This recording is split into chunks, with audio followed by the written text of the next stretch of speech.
তো হে ভিউয়ার্স, কেমন আছেন সবাই? আশা করব সবাই ভালো আছেন। তো আজকে আমরা এক্সপ্লেন করছি দি সাসপেক্ট মুভিটা। আসলে যদি কারো উপরে গোয়েন্দাগিরি করতে গিয়ে আপনি ধরা পড়েন, তাহলে ব্যাপারটা কেমন হবে, সেই সমস্ত ব্যাপারটাই দেখব আজকের ভিডিওতে। তো চলুন কথা না বাড়িয়ে শুরু করি আজকের ভিডিও। তো এই গল্পের শুরুতে আমরা দেখতে পারি জিডং নামের একটা লোককে। আসলে এই লোকটা নর্থ কোরিয়াতে সবার থেকে লুকিয়ে লুকিয়ে বাস করত, কারণ এখানে সে ইল্লিগালি বাস করে, কেউ তাকে চেনে না, আর তাছাড়া তার কোনো কাগজপত্রও নেই। তো এরপরে পরদিন সকালবেলা জিডং চই নামের একটা মেয়ের সাথে মিট করে। আসলে আমরা জানতে পারি চই হচ্ছে একজন ডকুমেন্টারি মেকার। সে চায় নর্থ কোরিয়ার যারা এরকম ইল্লিগালি বাস করে তাদের উপরে একটা ডকুমেন্টারি বানাতে, আর এই জন্যই সে এসে জিডংয়ের সাথে মিট করে। কিন্তু আমরা দেখতে পারি চই তার সাথে যতই কথা বলার ট্রাই করে, সে তাকে একেবারে পাত্তা না দিয়ে ঘরের মধ্যে চলে যায়, আর সে কখনোই তাকে পাত্তা দেয় না। আর এই সমস্ত ব্যাপারগুলো দেখার পরে চইয়ের একটা ফ্রেন্ড তাকে বলেও যে তুমি এই ছেলেটার পেছনে কেন পড়ে আসো, তুমি অন্য একজনের সাথে মিট করো আর তার থেকে কিছু ইনফরমেশন কালেক্ট করে নাও। তবে আমরা দেখতে পারি চই তার কথা একেবারেই শোনে না, সে জিডং থেকেই সমস্ত ব্যাপারটা জানতে চায়। আর আমরা জানতে পারি এখানে জিডং হচ্ছে একজন কার ড্রাইভার, তবে তার কারের মধ্যে একটা মেয়ের পিকচার সবসময় ঝুলে। তবে এই মেয়েটা কে সেটা আমরা একটু পরেই জানবো। তারপরে সেদিন রাতের বেলায় জিডং গিয়ে পার্ক গানহাও নামের একটা বৃদ্ধর সাথে মিট করে। আসলে আমরা জানতে পারি এই বৃদ্ধ হচ্ছে গিয়ে নর্থ কোরিয়ার একজন লোক, তবে এখন সে সাউথ কোরিয়াতে আসার পরে একটা বড় ব্যবসা দাঁড় করিয়ে ফেলেছে, আর এখন সে তার লাইফটা খুবই আরামসেই পার করছে। আর যখন সে জিডং এর কাছে তার নিজের গল্পটা জিজ্ঞেস করে, তখন জিডং তাকে সমস্ত গল্পটা বলে। আমরা জানতে পারি জিডং একটা সময় নর্থ কোরিয়াতে গোয়েন্দার কাজ করত, তবে যখনই তার ফ্যামিলির সাথে সেই দুর্ঘটনাটা হয়েছে তখন থেকে সে সাউথ কোরিয়াতে চলে এসেছে, আর সেই থেকেই সে ইল্লিগালি এখানে বাস করে। তো এরপরে যখনই জিডং গানহোর সাথে তার ঘরে আসে, তখন গানহো তাকে একটা লেটার দেয় যেখানে অন্য একটা লোকের একটা অ্যাড্রেস ছিল। তবে যখনই সে এখান থেকে যাওয়ার ট্রাই করে, তখনই তার কিছু একটা সমস্যা মনে হয়, কারণ সে দেখতে পারে গানহোর যতগুলো সিসি ক্যামেরা ছিল সমস্ত ক্যামেরাগুলো বন্ধ অবস্থায় আছে। আর তখন মধ্যে আমরা দেখতে পারি একটা লোক এসে গানহাওকে গ্যাস চুঙিয়ে তাকে বেহুশ করে ফেলে আর তার চশমাটা নিয়ে নেয়। এরপর তার পায়ের মধ্যে একটা ইনজেকশন দিয়ে সে চলেই যাচ্ছিল, তবে তখনই সেখানে জিডং চলে আসে। আসলে তখন আমরা জানতে পারি যে এই লোকটা হচ্ছে একটা এজেন্ট, যার মুখের মধ্যে গ্যাস মাস্কের সাথে ক্যামেরাও লাগানো আছে, যেখানে এই সমস্ত দৃশ্যগুলো তার টিম মেম্বাররা দেখছে। আমরা দেখতে পারি এই টিমের লিডার হচ্ছে কিমসন, যে কিনা যখনই জিডংকে দেখতে পারে তখন সে পুরোপুরি শকড হয়ে যায়। আর তখন রুমের মধ্যে আমরা দেখতে পারি জিডং সেই গোয়েন্দার সাথে ফাইট করে আর তাকে আচ্ছা রকম ধোলাই করে ফাইনালি তাকে সেখানে শেষ করে দেয়।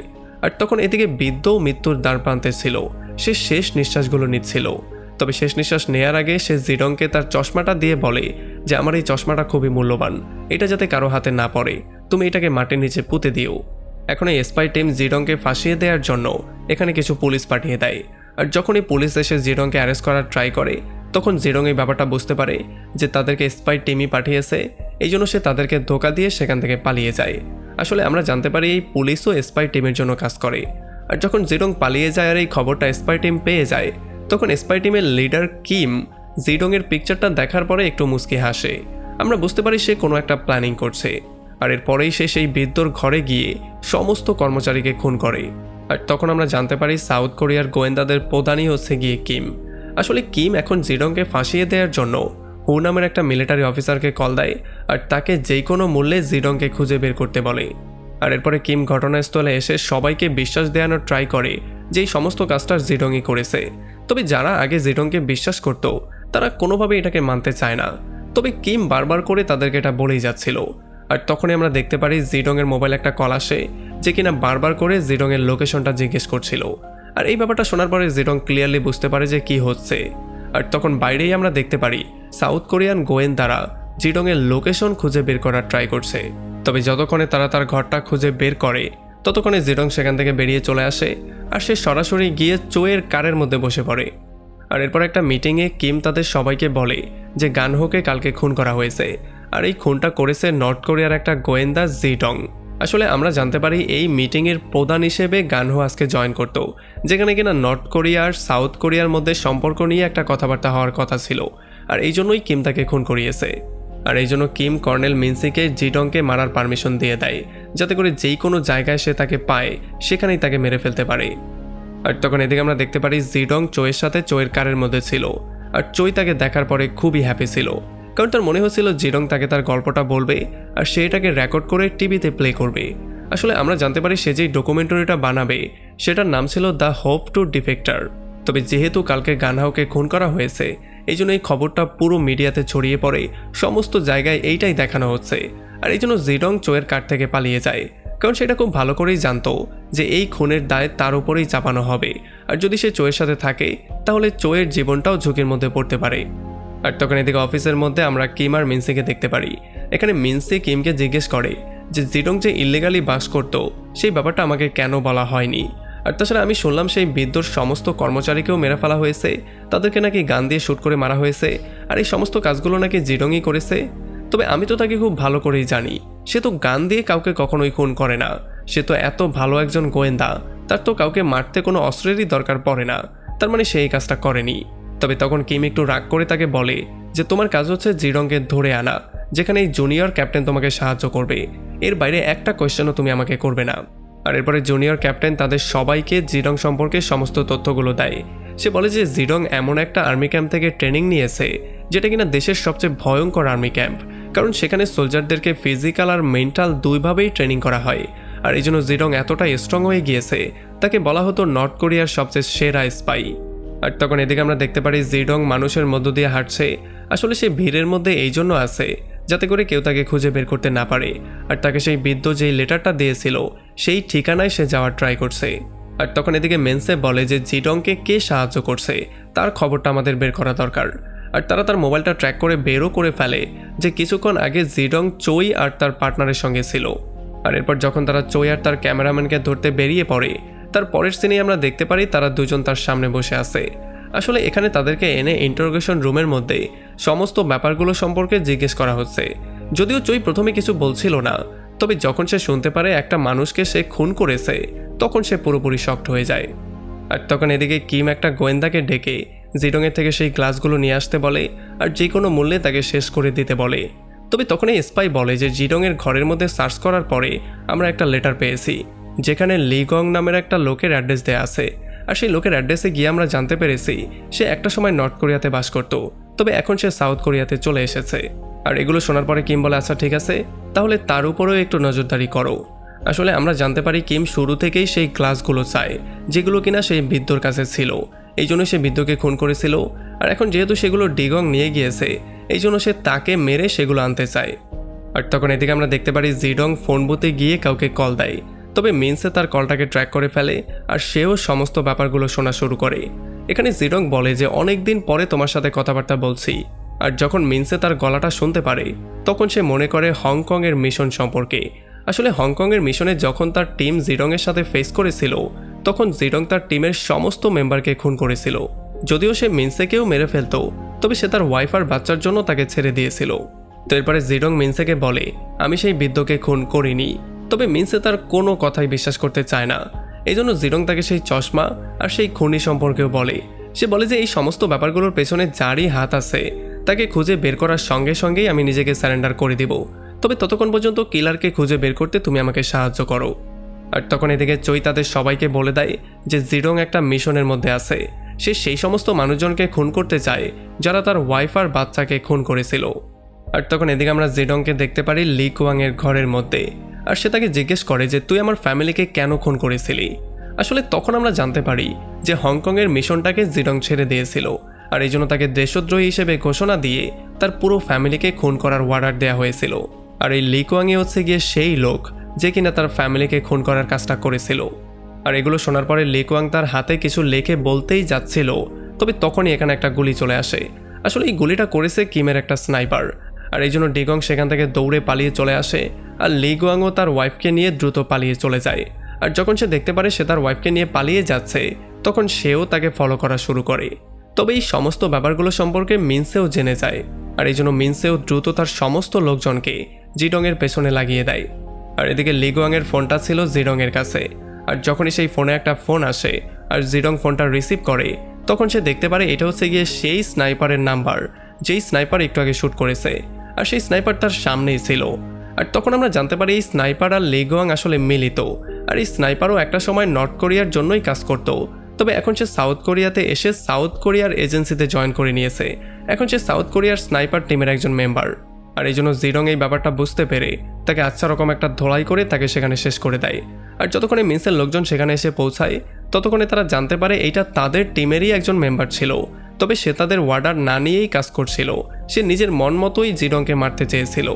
তো এই জন্য মিনসে প্রচণ্ড রাগ করে এসে কিমকে বলে যে আমি জিডংয়ের সাথে কথাবার্তা বলেছি, সে আমাকে গ্লাস সম্পর্কে বলেছে, এখন তুমি আমাকে বলবে এই গ্লাসগুলো কি। তখন কিম বলে যে ন্যাশনাল সিকিউরিটির জন্য এই গ্লাসগুলো খুবই দরকার, আর এগুলো না হলে একটা বিশাল বড় ক্ষতি হয়ে যাবে। তবে কমান্ডার মিনসে তাকে বলে যে এতদিন আমার সন্দেহ ছিল, কিন্তু এখন এটা বিশ্বাসের রূপ নিয়েছে। আমি জানি যারা নর্থ কোরিয়া থেকে সাউথ কোরিয়াতে এসেছে, তুমি তাদেরকে বারবার করে তোমার স্বার্থে ইউজ করার ট্রাই করছো। এই ব্যাপারটা বন্ধ করতে হবে, আর নয়তোবা এই সমস্ত ব্যাপারটা আমি খোলাসা করে দিব। তবে আমরা দেখতে পারি কিম তাকে তার কাজটা করতে বলে। সে বলে যে আমার কাজে তুমি নাক না গলিয়ে নিজের কাজটাকে ভালো করে করো। তুমি এখনও জিডংকে ধরতে পারোনি, তাকে দ্রুত ধরে নিয়ে আসো। আর এরপরে যখন মিনসে পুলিশ স্টেশনে এসে সেই বৃদ্ধর ফরেন্সিক রিপোর্টটা চেক করে, তখন সে দেখতে পারে এটা পুরোপুরি মিথ্যা। আসলে তাকে ইঞ্জেকশন দিয়ে মারা হয়েছিল। আর এই জন্য সে পুলিশদেরকে কঠোরভাবে জিজ্ঞাসাবাদ করে ফাইনালি তাদের থেকে সমস্ত সত্যিটা বের করেই ফেলে যে একটা এজেন্টই এই বৃদ্ধকে খুন করেছিল। আর তখন জুনিয়র কমান্ডার একটা ইনফরমেশন বের করে ফেলে, আর সে মিনসেকে বলে যে সেই মিশনটাকে বাদ দেওয়ার পরে জিডং আবারও তার দেশে ব্যাক করেছিল। তবে সেখানে যেহেতু তাকে দেশদ্রোহী হিসেবে ঘোষণা করে দেওয়া হয়েছিল, এই জন্য তাকে সবাই ধরে আচ্ছা রকম ধোলাই করে। আর সেখানে যখনই তাকে ফাঁসি দেওয়া হচ্ছিল, তখনই সে তার ওয়াইফ আর বাচ্চার মৃত্যুর খবর পায়। আর এই জন্য সে প্রচণ্ড রাগ করে সেখান থেকে কোনো রকমে পালিয়ে চলে আসে। আর এখন সে এখানে এসেছে তার ফ্যামিলির মৃত্যুর বদলা নেওয়ার জন্য। আসলে আমরা জানতে পারি তার ফ্যামিলিকে মারার দায়িত্ব লি গুয়াং নামের সেই লোকটাকেই দেওয়া হয়েছিল, কিন্তু যেহেতু লি গুয়াং জিডংকে চিনত, এই জন্য সেই কাজটা করতে না করে দেয়। এই জন্য কাজটা অন্য একটা এজেন্টকে দেয়া হয়, আর সেই এজেন্ট খুবই নির্মমভাবে তার ফ্যামিলিকে খুন করে। তবে যখন লি গুয়াং দেখতে পারে এত নির্মমভাবে তাদেরকে খুন করা হয়েছে, তখন সে সেই এজেন্টকেই খুন করে ফেলে। আর এরপর সে নর্থ কোরিয়া থেকে পালিয়ে সাউথ কোরিয়াতে চলে আসে আর কিমের টিমের মধ্যে জয়েন করে নেয়। আর তখন এদিকে আমরা দেখতে পারি জিডং তার ফ্যামিলিকে মনে করে প্রচণ্ড আপসেট হয়েছিল। আর তাছাড়া লি গুয়াংয়ের হাতের সেই মেসেজটাও সে ভালো করে লক্ষ্য করে। সে দেখতে পারে সেখানে লেখা ছিল তোমার মেয়ে এখনও জীবিত আছে। আর এই জন্য সে আরও একটু বিশ্বাস ফিরে পায়। আর এই জন্য সে তার মেয়েকে পাওয়ার জন্য মিনসেকে কল দিয়ে বলে যে তুমি যে কোনো মূল্যে আমাকে লি গুয়াংয়ের অ্যাড্রেসটা দাও, আমি তোমাকে সেই চশমাটা দিয়ে দেব। তবে আমরা দেখতে পারি মিনসে তার কথায় রাজি হয় না। আর তখন এদিকে কিম জানতে পারে যে চোই হচ্ছে সেই সাংবাদিক যে কিনা কিমের সমস্ত গোপন তথ্য নিয়ে কাজ করছে। আসলে কিমের সমস্ত কিছু সে জানে, কিম কোথায় কি অপরাধ করেছে সমস্ত তথ্য চোয়ের কাছে আছে। আর তখন এই সমস্ত ব্যাপারগুলো মিনসেও জানতে পারে যে কিম কখনোই দেশের জন্য কাজ করেনি, সে তার একটা পার্সোনাল ইস্যু নিয়েই সবসময় কাজ করেছে, আর সেগুলোকে ঠিক করার জন্যই সে ইললিগাল ওয়েতে কাজ করে। আর তখন এদিকে জিডং এসে চোয়ের সাথে মিট করে আর তাকে সেই চশমাটা দেখায়। সে বলে যে এই চশমার মধ্যে একটা অদ্ভুত রকমের কেমিক্যাল আছে, যেটা জানার জন্য নর্থ কোরিয়া আর সাউথ কোরিয়া পাগল হয়ে আছে, আর তারা এই চশমাটা যে কোনো মূল্যে চায়। আর আমরা দেখতে পারি চোই এটাকে ক্যামেরার মধ্যে রেকর্ড করে নেয়, আর সে জিডংকে আশ্বাস দিয়ে বলে যে তোমার উপরে যত এলিগেশন আছে সমস্ত কিছু আমি সরিয়ে দেব, আমার কাছে সমস্ত প্রমাণ আছে। আর এদিকে কিম যখন জানতে পারে লি গুয়াং জিডংকে তার মেয়ের জীবিত হওয়ার খবরটা দিয়ে দিয়েছে, তখন সে পাগলের মতো হয়ে যায়। আর সে তাকে থ্রেট করে বলে যে এখন যদি তুমি বাঁচতে চাও তাহলে তুমি এখনই গিয়ে চোই, মিনসে আর জিডংকে খুন করবে। তো এই জন্য পরের সিনেই লি চুয়াং চোইকে মারতে একটা এজেন্টকে নিয়ে চলে আসে। তবে এই এজেন্ট চোইকে না মেরে সেই ফর্মুলাটা নিয়ে পালিয়ে যায়। আর তখন এখানে জিডং চলে আসে যে কিনা লি চুয়াংয়ের উপরে আক্রমণ করে দেয়। আর একেবারে মৃত্যুর আগ প্রান্তে লি চুয়াং সমস্ত কিছু বলে যায়। সে বলে যে তোমার মেয়েকে কিম দাস হিসেবে বিক্রি করে দিয়েছিল, আর তাছাড়া সেই বৃদ্ধকে সেই খুন করিয়েছিল। আর এই সমস্ত ব্যাপারগুলো বলে সে তাকে সরি বলে সেখানেই মারা যায়। আর এদিকে মিনসেও কিমের সমস্ত ব্যাপারটা সবাইকে বলে দেয়, আর এই ব্যাপারটার জন্য কিমের মাথা নষ্ট হয়ে যায়। আর তখন অন্যদিকে আমরা দেখতে পারি জুনিয়র কমান্ডার লুকিয়ে লুকিয়ে কিমের ফিঙ্গারপ্রিন্টের একটা তল্লাশি নিচ্ছিল। আর এদিকে মিনসে চাওকে সেভ করে তার সঙ্গে করে নিয়ে আসে। তবে তখনই জুনিয়র কমান্ডার তাকে কল দেয়। সে বলে যে কিম আর গানহো তারা দুজন একসাথে অনেক বছর ধরে কাজ করছে। আসলে কিম সেই ওয়েপেন সম্পর্কে খুব ভালো করেই জানতো, এই জন্যই সে তাকে টাকার জন্য খুন করেছে। কিন্তু মৃত্যুর একেবারে ঠিক আগ মুহূর্তে সুয়াংহু নামের একটা লোক গানহোকে 3 বার কল দিয়েছিল, যেমন আমরা বুঝতে পারি তাদের মধ্যে কোনো একটা কানেকশন তো আছে। সো তুমি তাকে খুঁজে বের করার ট্রাই করো। আর তখন এদিকে যখন পুলিশরা জিডংকে পেয়ে যায়, তখন তারা পাগলের মতো তার উপরে ফায়ারিং করা শুরু করে, আর জিডং তাদের থেকে কোনো রকমে পালিয়ে চলে যায়। আর তখন এদিকে আমরা দেখতে পারি একটা এজেন্টকে যার কাছে সেই ফর্মুলাটা ছিল, যেটা কিনা যখনই সে কিমকে দেয় তখন কিম একটু মুস্কি হেসে দিয়ে তাকে বলে যে জিডং আর তার আশেপাশে যত লোকজন আছে তাদের সবাইকে খুন করে দাও। আর এই ওয়ার্ডারটা পাওয়ার পরেই সে একটা কার নিয়ে বেরিয়ে পড়ে, আর সে জিডংয়ের গাড়িটার সাথে অ্যাক্সিডেন্ট করে দেয়। তবে এই অ্যাক্সিডেন্টে সে নিজেই মারা যায়, জিডংয়ের কিছুই হয় না। সে সেখান থেকে বেরিয়ে দৌড়ে পালিয়ে যাওয়া শুরু করে। আর তখন এদিকে আমরা দেখতে পারি চই আর মিনহো চলে আসে একটা ল্যাবে, যাতে করে তারা এই ফর্মুলাটা সম্পর্কে একটু ভালো করে জানতে পারে। আর তখন এদিকে কিম সেই ফর্মুলাটাকে সেল করার ট্রাই করে, তবে যেই ফর্মুলাটা কেনার ট্রাই করছিল সে যখন চেক করে তখন সে দেখতে পারে এটা নকল। আসলে এইটা কোনো ওয়েপেনের ফর্মুলা ছিল না, এটা ছিল একটা কৃষিকাজের জন্য ফর্মুলা, যেইটা কিনা গানহো দুইটা দেশকে দিতে চাচ্ছিল। আর এই জন্য মিটিংটা এখানে শেষ হয়ে যায়। আর সে প্রচণ্ড রাগ করে কাউকে কল দেয়, তাকে কল দিয়ে সে প্রচণ্ড গালাগালি করে। আর সে বলে যে এত কিছু যে আমি লস করেছি, এই জন্য তুমি 50 মিলিয়ন ক্ষতিপূরণ দিবে, আর নয়তো আমি তোমার পরিচয় সবার কাছে ফাঁস করে দেব। আর এরপরে সে একটা গান নিয়ে একটা প্রেস কনফারেন্স করে সবাইকে বলে যে সেই বিদ্যুর খুনটা আসলে জিডংই করেছিল। তবে তখনই এখানে জিডং একটা গান নিয়ে চলে আসে, আর সে কিমের মাথায় গানটাকে পয়েন্ট করে দেয়।